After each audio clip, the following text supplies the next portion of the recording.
അപ്പോൾ എല്ലാവർക്കും ഒരിക്കൽ കൂടി നമ്മുടെ സായി ബ്രോയിലേക്ക് സ്വാഗതം. ഞാനിപ്പോൾ ജോഷിമഠ് എന്ന സ്ഥലത്താണുള്ളത്. ഇന്നലെ രാത്രിയാണ് ഞാൻ ഈ സ്ഥലത്ത് എത്തിച്ചേർന്നത്.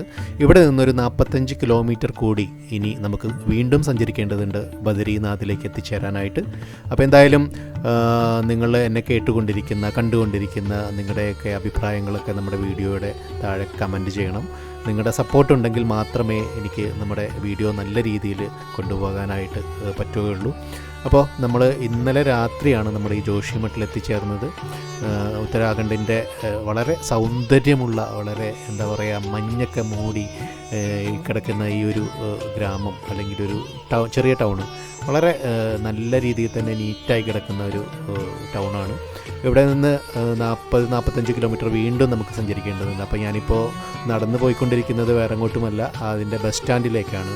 ഇവിടുത്തെ ബസ് സ്റ്റാൻഡിൽ നിന്ന് നമുക്ക് ടാക്സിയോ അല്ലെങ്കിൽ ബസ്സോ കിട്ടും എന്നാണ് എന്നോട് പറഞ്ഞത്. അപ്പോൾ വഴിയരികിലൊക്കെ ആയി കാണുന്ന ചെറിയ ചെറിയ കടകളും പിന്നെ ചെറുതായിട്ടുള്ള മഴയൊക്കെ ഇങ്ങനെ നനഞ്ഞ് കുതിർന്നുകൊണ്ട് രാവിലത്തെ ഒരു വാക്കിംഗ് എന്ന നിലയിൽ തന്നെയാണ് ഞാനിങ്ങനെ നടന്നുകൊണ്ടിരിക്കുന്നത്. രാവിലെ എണീക്കാനായിട്ട് കുറച്ച് ബുദ്ധിമുട്ടി, കാരണം നല്ല തണുപ്പായിരുന്നു. അപ്പം തന്നെ ആ മഞ്ഞ് വീഴുന്ന ഒരു 2-3 കമ്പിളിയൊക്കെ നമ്മുടെ റൂമിലുണ്ടായിരുന്നു, അതെല്ലാം പുതച്ച്. എന്നിരുന്നാലും അതിൻ്റെ ഉള്ളിലൂടെയൊക്കെ തണുപ്പ് ഇങ്ങനെ ആഴ്ന്നിറങ്ങുന്ന ഒരവസ്ഥ തന്നെയായിരുന്നു. അതിനെയൊക്കെ മറികടന്നാണ് നമ്മളിപ്പോൾ രാവിലെ എണീറ്റ് ഈ നടത്തം ആരംഭിച്ചിരിക്കുന്നത്. കണ്ടില്ലേ, ഇവിടെ ഒരു കട കണ്ടപ്പോൾ പെട്ടെന്ന് എനിക്ക് നമ്മുടെ നാട്ടിലെ ഒരു കടയുടെ പോലെ തോന്നി. അതാണ് ഞാൻ ഈ ചിത്രം എടുക്കാനായിട്ട് കാരണം. വളരെ ഭംഗിയായിട്ട് പച്ചക്കറികളൊക്കെ ഒരുക്കി വെച്ചിരിക്കുന്നു. അപ്പോൾ നമുക്കിവിടെ ഇവിടുത്തെ ബസ് സ്റ്റാൻഡിലെത്തി. ഇവിടുന്ന് കുറച്ചുകൂടി നടന്നു കഴിഞ്ഞാൽ ഇവിടുത്തെ ടാക്സി ലഭിക്കുമെന്നാണ് പറഞ്ഞത്. അപ്പോൾ എന്തായാലും നമുക്ക് ആ ടാക്സിയിൽ കയറി ബദ്രിയിലേക്കുള്ള യാത്ര തുടരുക തന്നെയാണ്. നിങ്ങളുടെ സപ്പോർട്ട് എപ്പോഴും ആവശ്യമാണെന്ന് അറിയിച്ചുകൊണ്ട് തന്നെയായിട്ട് നമുക്ക് ഈ യാത്രയിലേക്ക് പോകാം.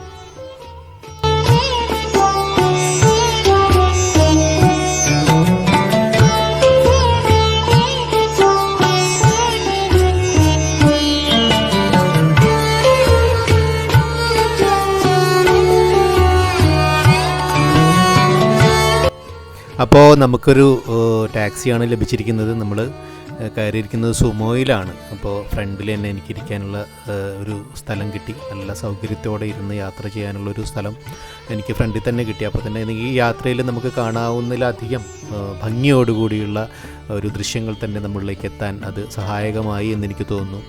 നല്ല നല്ല കാഴ്ചകളാണ് മഞ്ഞ് മൂടിക്കിടക്കുന്ന ഈ മലമ്പ്രദേശങ്ങളിലൂടെ നമ്മൾ സഞ്ചരിച്ചു കൊണ്ടിരിക്കുമ്പോൾ. ഈ റോഡിന് ഇരുവശത്തുമായി കാണുന്നത് വളരെ എന്താ പറയുക, സൗന്ദര്യാത്മകമായിട്ടുള്ള കാഴ്ചകൾ തന്നെയാണ്. അതിനോടൊപ്പം തന്നെ വേറൊരു കാര്യം പറയട്ടെ. കാരണം വേറൊന്നുമല്ല, നമ്മൾ ഈ യാത്രയിൽ, ഇവിടുന്ന് അങ്ങോട്ടുള്ള യാത്രയിൽ എനിക്ക് കാണാൻ സാധിക്കുന്നത് വളരെ ഭീകരമായിട്ടുള്ള ഒരു അന്തരീക്ഷവും വേറെ ഒരു ലെവലിലേക്ക് നമ്മളെ കൊണ്ടെത്തിക്കുന്ന കാഴ്ചകളും ഇവിടെ കാണാനുണ്ട്. കാരണം വേറൊന്നുമല്ല, ചില സ്ഥലങ്ങളിലൊക്കെ ഇങ്ങനെ കല്ലുകളൊക്കെ അടർന്ന് വീണ് റോഡ് ബ്ലോക്കാവുന്ന അവസ്ഥ തന്നെ നമുക്ക് കാണാൻ പറ്റും. ഈ ഒരു ഉത്തരേന്ത്യൻ ഗ്രാമത്തിലൂടെ നമ്മളിങ്ങനെ സഞ്ചരിച്ചു കൊണ്ടിരിക്കുമ്പോൾ പലപ്പോഴും നമ്മൾ വേറെ ഏതോ ഒരു രാജ്യത്തിലൂടെയാണ് സഞ്ചരിക്കുന്നതെന്ന് തോന്നിപ്പോകുന്ന അവസ്ഥ തന്നെയാണ് പലപ്പോഴും. നമ്മളൊന്നും ഒരിക്കലും കാണാത്ത തരത്തിലുള്ള കാഴ്ചകൾ നമുക്കിവിടെ കാണാനായിട്ട് പറ്റുന്നു. കുറച്ചുകൂടി അപ്പുറത്തേക്ക് പോയി കഴിഞ്ഞാൽ ശരിക്കും ആ ഒരു ബ്ലോക്കായിരുന്നു. ചില സ്ഥലങ്ങളിലൊക്കെ ബ്ലോക്കായി അവിടെ വണ്ടി നിർത്തിയിട്ടിട്ട് ഒരു 20-30 മിനിറ്റൊക്കെ വണ്ടി നിർത്തിയിട്ട് വീണ്ടും അതെല്ലാം കല്ലെല്ലാം മാറ്റിയിട്ട് വേണം നമുക്ക് യാത്ര ചെയ്യാനായിട്ട്. അത്തരം സന്ദർഭങ്ങളും ഈ യാത്രയിലുടനീളം എനിക്ക് കാണാൻ പറ്റി. അപ്പോൾ എന്തായാലും എന്ത് രസമുള്ള കാഴ്ചകളാണ് നമ്മളിങ്ങനെ കണ്ടുകൊണ്ടിരിക്കുന്നത്. ഈ കാഴ്ചകൾ തന്നെയാണ് ശരിക്കും ഈ യാത്രയിലെ ഒരു സൗന്ദര്യം എന്നൊക്കെ പറയുന്നത്. ഞാൻ മുന്നേ പറഞ്ഞതാണെങ്കിൽ കൂടി ചിലപ്പോഴൊക്കെ ഭയപ്പെടുത്തുന്ന അവസ്ഥയിലേക്ക് ഞാൻ കടന്നുപോയിരുന്നു.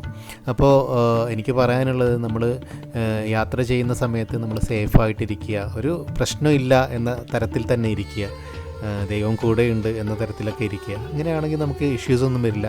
പക്ഷേ നമ്മളിങ്ങനെ പേടിച്ചിരിക്കുമ്പോൾ ചില സമയത്ത് നമുക്ക് പേടി മനസ്സിലേക്ക് ഇങ്ങനെ കടന്നു വരാം.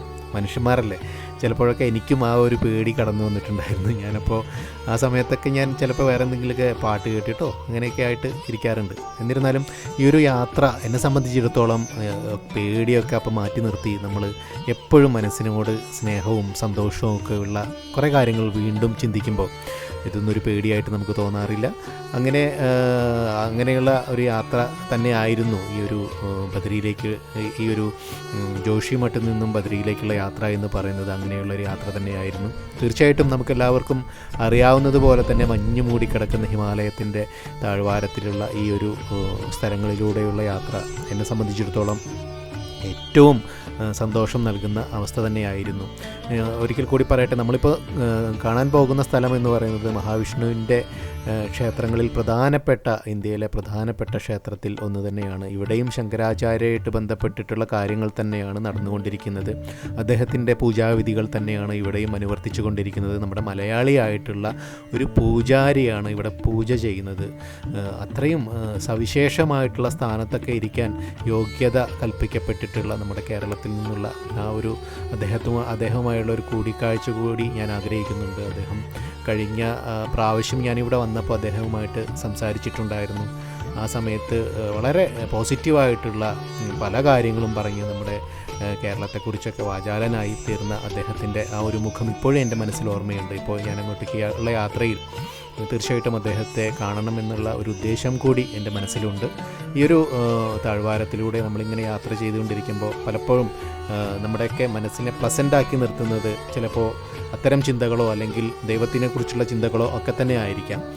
നമ്മളിങ്ങനെ പോയിക്കൊണ്ടിരിക്കുകയാണ്. ഞാൻ പറഞ്ഞ് കൂടുതൽ ബോറടിപ്പിക്കുന്നില്ല. യാത്രയിലൂടെ നീളം നിങ്ങൾ കാണേണ്ടതായിട്ടുള്ള ചില മനോഹരമായിട്ടുള്ള ദൃശ്യങ്ങൾ ഉള്ളതുകൊണ്ട് മാത്രമാണ് ഞാനിങ്ങനെ ഈ ഒരു വീഡിയോ ഇങ്ങനെ ചെയ്തുകൊണ്ടിരിക്കുന്നത്. കാരണം നമ്മളിങ്ങനെ യാത്ര ചെയ്തുകൊണ്ടിരിക്കുമ്പോൾ നമ്മൾ കാണുന്ന അതേ ഒരു സിറ്റുവേഷനിൽ കൂടെ നിങ്ങളെ കൊണ്ടുപോവുക എന്നൊരു ഉദ്ദേശം കൂടിയുണ്ട്. കേരളത്തിലെ കുറേ ആളുകൾക്കൊക്കെ മിസ്സാകുന്ന അല്ലെങ്കിൽ ഇവിടെ വരാൻ പറ്റാത്ത ആളുകളെ അവർക്ക് കാണാൻ വേണ്ടി മാത്രമാണ് ഇവിടെ വന്നിരുന്ന ആളുകൾ കണ്ടിട്ടുണ്ടായിരിക്കും. പക്ഷേ കാണാതെ ഇരിക്കുന്ന കുറേ പേരുണ്ടല്ലോ. അപ്പോൾ എൻ്റെ ഒരു ഫ്രണ്ട്സ് ലിസ്റ്റിലായാലും പ്രത്യേകിച്ച് സ്ത്രീകളൊക്കെ പറയാറുണ്ട്, നീ എത്ര ഭാഗ്യവാനാണ്, നീ അവിടേക്ക് എത്തുന്നുണ്ടല്ലോ, ഞങ്ങൾക്ക് ഒരിക്കലും അവിടെ ഒന്നും കാണാൻ പറ്റില്ല, എന്നിട്ട് പോലും നീ അവിടേക്ക് എത്തി ഞങ്ങളെ ഈ കാഴ്ചകളൊക്കെ കാണിക്കുമ്പോൾ ഭയങ്കര സന്തോഷമുണ്ടെന്ന് എന്നെ വിളിച്ച് പറയാറുള്ള എൻ്റെ കോളേജ് ഫ്രണ്ട്സ് ഉണ്ട്. അതുപോലെ തന്നെ നാട്ടിലുള്ള കുറേ ആളുകളുണ്ട്. അപ്പോൾ അവർക്കൊക്കെ വേണ്ടി മാത്രമാണ് ഞാനിപ്പോൾ ഇങ്ങനെ ഈ ഒരു യാത്രയുടെ ദൃശ്യങ്ങൾ ഇങ്ങനെ കാണിച്ചുകൊണ്ടിരിക്കുന്നത്. കുറച്ച് അധികം സമയം ചിലപ്പോൾ ഈ ഒരു ദൃശ്യങ്ങൾ തുടർന്നേക്കാം. എന്നിരുന്നാലും ചിലപ്പോഴൊക്കെ നിങ്ങൾക്ക് നല്ല മനോഹരമായ സീനുകൾ ഇതിലൂടെ കാണാൻ സാധിക്കുമെന്ന് തന്നെയാണ് എൻ്റെ പ്രതീക്ഷ, എൻ്റെ വിശ്വാസം. അപ്പോൾ എന്തായാലും നമുക്കിങ്ങനെ യാത്ര ചെയ്തുകൊണ്ടിരിക്കാം. ഈ ഒരു ഉടനീളം നിങ്ങൾക്കൊരു പാട്ടുകൂടി ഞാനിങ്ങനെ വെച്ച് തരികയാണെന്ന് ചിലപ്പോൾ നിങ്ങൾക്കത് കുറച്ചുകൂടി ആസ്വാദ്യകരമായിട്ടുള്ള രീതിയിലേക്ക് കൊണ്ടുപോയേക്കാം എന്നെനിക്ക് തോന്നുന്നതുകൊണ്ട് തന്നെ നമുക്കൊരു പാട്ടിലേക്ക് തന്നെ പോയി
ബദരീനാഥിൻ്റെ മണ്ണിൽ എത്തിയിരിക്കുകയാണ്. ഇവിടുത്തെ പോലീസ് ചെക്ക് പോസ്റ്റാണ്. വാഹനത്തിൽ എത്ര പേരുണ്ട്, ആണുങ്ങൾ എത്ര പേര്, പെണ്ണുങ്ങൾ എത്ര പേര്, കുട്ടികൾ, ഇതെല്ലാം അവർ ചെക്ക് ചെയ്യുന്നുണ്ട്, അവർ നോക്കുന്നു, അതെല്ലാം രേഖപ്പെടുത്തുന്നുണ്ട്. അപ്പോൾ എന്തായാലും നമ്മൾ ബദരിയിലെ വിശേഷങ്ങൾ ആണ് ഇനി അടുത്ത വീഡിയോയിൽ മുഴുവനായിട്ട് നിങ്ങൾക്ക് കാണാൻ കഴിയുക. നമ്മുടെ ഈ ഒരു ബദരിയിലേക്കുള്ള യാത്ര ഇവിടെ അവസാനിപ്പിക്കുകയാണ്. ഇവിടെ നിന്ന് അങ്ങോട്ടുള്ള യാത്ര വീഡിയോ എന്ന് പറയുന്നത് തന്നെ ബദരിയിലെ കാഴ്ചകൾ തന്നെയാണ്. അപ്പോൾ എന്തായാലും മിസ്സാകാതെ നിങ്ങൾ കണ്ടുകൊണ്ടേയിരിക്കുക, കേട്ടുകൊണ്ടേയിരിക്കുക.